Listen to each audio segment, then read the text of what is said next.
Hey, good morning. Welcome to Morning Glory. So glad you tuned in today. Hope your day started out well. Looking forward to a few minutes with you. I want to share a story with you to get this devotional going. Right, this is probably back in 1981, 82, something like that. I was a warehouseman and drove a forklift for a living way back in my 20s. And one morning I got in, clocked into work, and I was walking to the back of the warehouse to get on my forklift, and I noticed that there was, we had an area with where all the damaged products were stored, right, and broken glass and all kinds of things, and we warehoused for Miss Butterworth's syrup, right? And so this particular morning, I'm walking towards my forklift, and I look down, and in this big old puddle of syrup is a little dead mouse, right? And I looked at that little dead mouse, and if I'm honest, I'm not so sure I really felt bad about it, right? I'm not really into mice, but anyway, um, I looked at that mouse, and immediately a spiritual truth came to mind, and I want to share that with you today. What happened to that mouse is that his eyes were certainly as big as his appetite, and he got into that syrup and started to lick that syrup, not realizing that as soon as his little tiny feet touched the syrup, they would get glued to the ground, so to speak. And this little mouse got stuck in the syrup. He got stuck in his appetites, if you will, and it killed him, right? And I thought about Galatians chapter 6. I'm going to read it to you this morning and then hopefully give you some words of encouragement, right?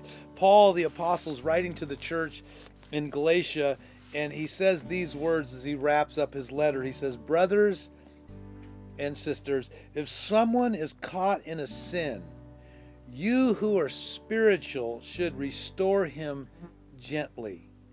But watch yourselves, or you also may be tempted. Carry each other's burdens, and in this way you will fulfill the law of Christ. If anyone thinks he is something when he is nothing, he deceives himself. Each one should test his own actions. Then he can take pride in himself without comparing himself to somebody else. For each one should carry his own load." So the Apostle Paul's writing to the church. He's writing this letter, and he wants to wrap up by saying, you know what? If there are spiritual people among you, and the assumption is there is, and certainly the hope is that there are people who really are spiritual in the faith community, that if you're a spiritual person, you probably know somebody who's stuck in sin. They've got their little feet stuck in the syrup, right? And they really, really need help. They can't get out, right? If they don't get help, they're gonna perish in their sin, so to speak, right? And so, I would just encourage you, brothers and sisters, maybe as you're listening to this right now, you someone's come to mind that is struggling. They're stuck in an addiction, or they're stuck in I don't know, sexual sin, or they're stuck in some behavioral habit that's really weighing them down, robbing them of their potential.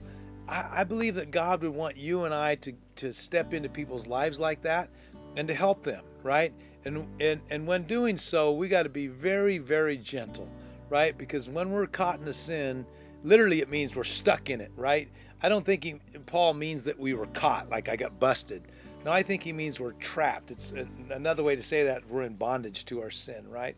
Somehow we got in, not realizing it was gonna catch us, right?